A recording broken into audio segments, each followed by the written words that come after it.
ఇప్పుడే గౌరవ సభ్యులు చెప్పారు, మేమేమి అప్పులు చేయలేదు, కేవలం 6 లక్షల కోట్లు మాత్రమే అప్పులు చేశాము, మిగతా అన్ని మీరు అబద్ధాలు మాట్లాడుతున్నారు అని చెప్తా ఉన్నారు. బడ్జెటేతర బకాయిలు ఎవరొచ్చి చెల్లిస్తారు? దాదాపు 1,40,000 కోట్ల పైన అప్పులు చేశారు అధ్యక్ష.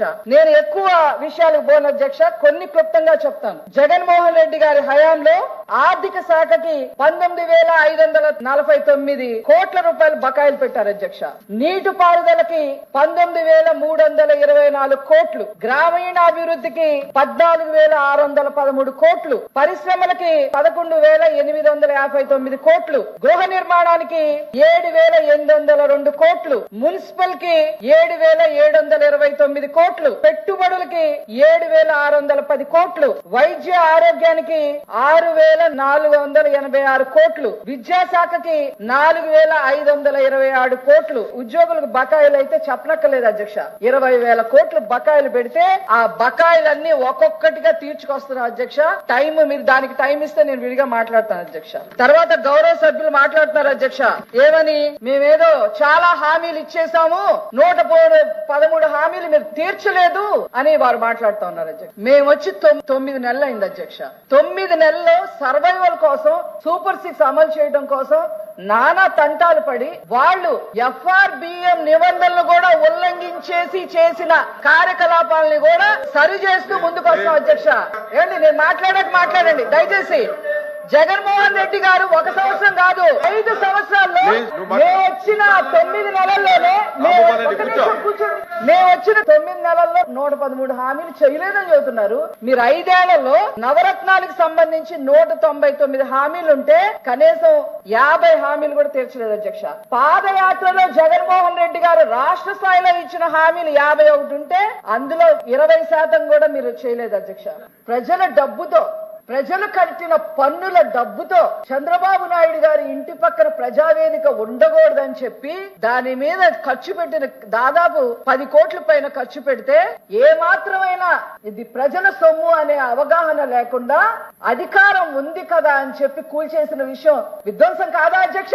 పోలవరం అధ్యక్ష, అందరి కళ అది. నానా తంటాలు పడి 1కి 100 సార్లు ఢిల్లీ చుట్టూ తిరిగి నారా చంద్రబాబు నాయుడు గారు దాన్ని 72% పూర్తి చేస్తే రివర్స్ టెండరింగ్ లని అదని ఇదని చేసి కనీసం 5% కూడా పూర్తి చెయ్యకుండా ఈ రోజు వాళ్ళు కట్టిన డయాఫ్రామ్ వాళ్ళు కూడా దెబ్బతినే పరిస్థితి తీసుకొచ్చి 600 గ్రామాలకి నీళ్లు లేకుండా చేశారు అధ్యక్ష. ఉత్తరాంధ్రకి 20 TMC ఆఫ్ వాటర్ వచ్చేది, ఇండస్ట్రియల్ గా ఎంతో ఎదిగేది ఉత్తరాంధ్ర. ఈ రోజు దాన్ని నాశనం చేసింది విధ్వంసం కాదా అని అడుగుతున్నారు అధ్యక్ష. అదే విధంగా అమరావతి అధ్యక్ష, ఈవెన్ ఎల్ఓపి గారు కూడా ఉన్నారు, శ్మశానంతో పోల్చారు ఎల్ఓపి గారు. అమరావతిని సెల్ఫ్ సస్టైనబుల్ ప్రాజెక్ట్ గా చెయ్యాలని చెప్పి ఆనాడు ఎంతో కొంత ఖర్చు పెట్టి దాదాపు 10,000 కోట్ల పైన ఖర్చు పెడితే 3 రాజధాని పేరుతో దాన్ని ఎంత విధ్వంసం చేశారు అధ్యక్ష. అది కళ్ళకు కనపడటం లేదా అని సభ్యులు నేను అడుగుతా ఉన్నాను అధ్యక్ష. ఈ రోజు అమరావతి ఉద్యమం మరి ఎందుకు వచ్చిందని అడుగుతున్నాను అధ్యక్ష. ఆనాడు జగన్మోహన్ రెడ్డి గారు, అదే విధంగా ఇక్కడ సభలో ఉన్న బొత్స సత్యనారాయణ గారు ఏం చెప్పారు?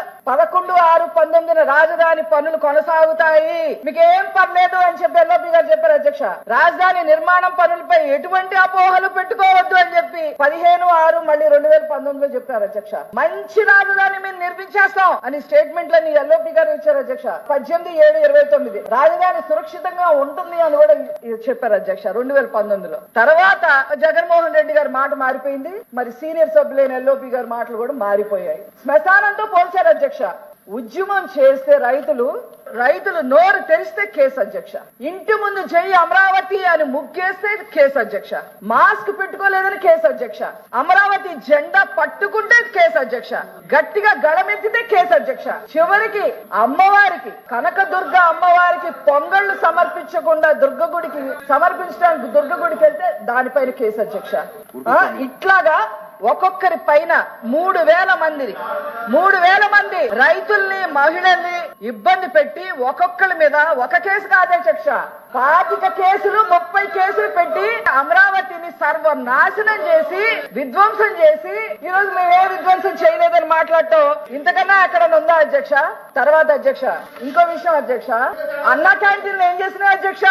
ఆనాడు చంద్రబాబు నాయుడు గారు ఏం చెప్పారో తెలుసా అధ్యక్ష, మీరు కావాలంటే రాజశేఖర రెడ్డి గారి పేరు పెట్టుకోండి అన్నా క్యాంటీన్ కి, కానీ 5 రూపాయల భోజనాన్ని మీరు తీసేయొద్దు అని చెప్పారు.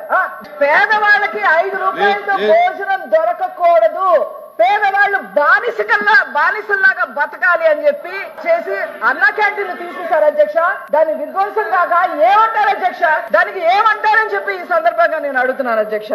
తల్లికి వందనం అని ఇక్కడ ఒక మాట, సాక్షి మీడియాలో ఇంకో మాట. సాక్షి స్క్రోలింగ్ నా దగ్గర ప్రూఫ్లతో సహా ఉన్నాయి అధ్యక్ష. సాక్షిలో ఏం చెప్పారు అధ్యక్ష, తల్లికి వందనం దానికి సంబంధించి మేము 9,406 కోట్లు కేటాయిస్తే కేవలం 8,000 కోట్లే కేటాయించారు, వీళ్ళకి అసలు చిత్తశుద్ధి లేదు అని చెప్పి మాట్లాడారు అధ్యక్ష. అధ్యక్ష నేను చెప్తున్నాను అధ్యక్ష, అమ్మ ఒడి అందరికి ఇస్తామని చెప్పి ఆనాడు ఇంటికొకటికే పరిమితం చేశారు. ఇంట్లో 3 పిల్లలు ఉన్నా ఒకరికే పరిమితం చేశారు. అది ఎంతమంది ఉంటే అంతమందికి వచ్చాయని పులివెందుల్లో సాక్షాత్తు జగన్మోహన్ రెడ్డి గారి భార్య గారు చెప్పారు అధ్యక్ష. వీళ్ళు కాదు చెప్పింది, జగన్మోహన్ రెడ్డి గారి భార్య గారు చెప్పారు.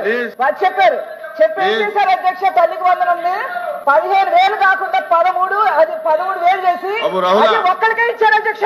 అది కూడా ఒక్కరికే ఇచ్చే 13,000 ఇచ్చారు, అది కూడా అరాగా కొరగా ఇచ్చారు అధ్యక్ష. పైగా వీళ్ళ గవర్నమెంట్ ఉంది కదా అని నేను లెక్కలతో ప్రూఫ్లతో సహా చూపిస్తాను అధ్యక్ష. వీళ్ళే ఇవ్వలేక 1,34,437 మందిని తీసేశారు అధ్యక్ష, అందులో నుంచి. అట్లాగే 4 సంవత్సరాల్లో వీళ్ళు ఉన్న నా బట్టన్ నొక్కిన చివరి సంవత్సరంలో అమ్మఒడి పడలేదు అధ్యక్ష.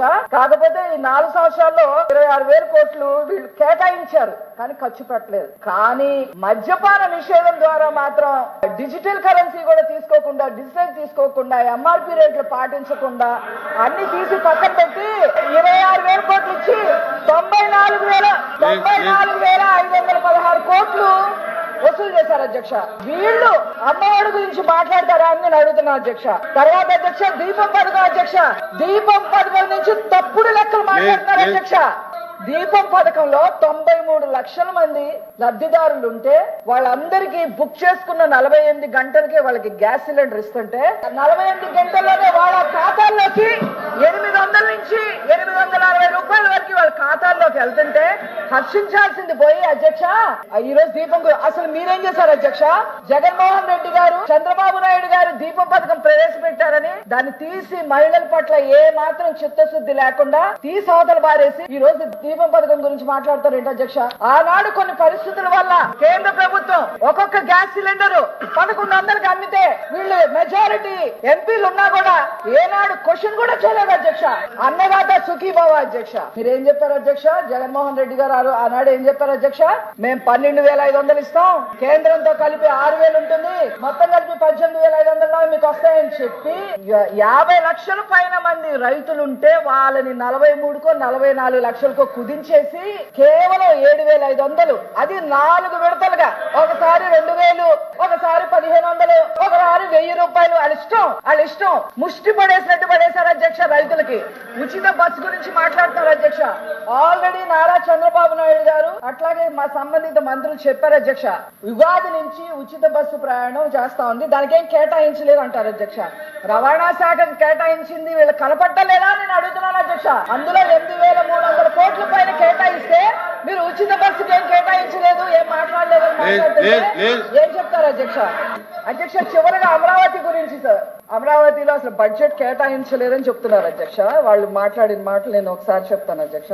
అది సెల్ఫ్ సస్టైనబుల్ ప్రాజెక్ట్ అని ఏనాడో నారా చంద్రబాబు నాయుడు గారు చెప్పడం జరిగింది. రైతుల మిగులు భూముల ద్వారా ప్రభుత్వానికి 2 లక్షల కోట్ల ఆదాయం వచ్చే పరిస్థితి ఉంది. కేంద్ర సహాయం 15,000 కోట్లు ఇస్తున్నారు. ప్రపంచ బ్యాంక్ అలాగే ఏషియన్ డెవలప్మెంట్ బ్యాంక్ నుంచి 15,000 కోట్లు తీసుకోబోతున్నారు. ఇట్లాగా దాన్ని సెల్ఫ్ సస్టైనబుల్ ప్రాజెక్ట్ గా ఉంచి బడ్జెట్ కేటాయింపు లేకపోయినా ఈ రోజు అక్కడ పనులు మొదలైనాయి అధ్యక్ష.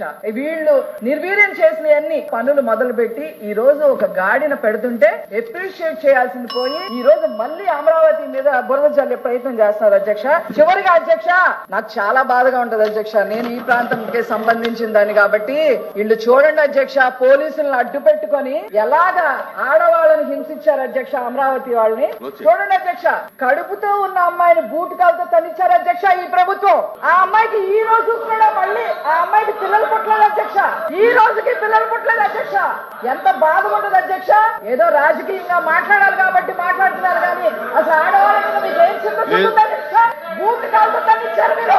బూత్ కాలతో కన్నిచ్చింది మీకు ఈ రోజు ఉచిత బస్సు ఉందా లేదా, ఈ పథకం ఏం చేశారు అని అన్ని అడగడానికి అసలు అర్హత ఉందా అని అడుగుతున్నారు అధ్యక్ష.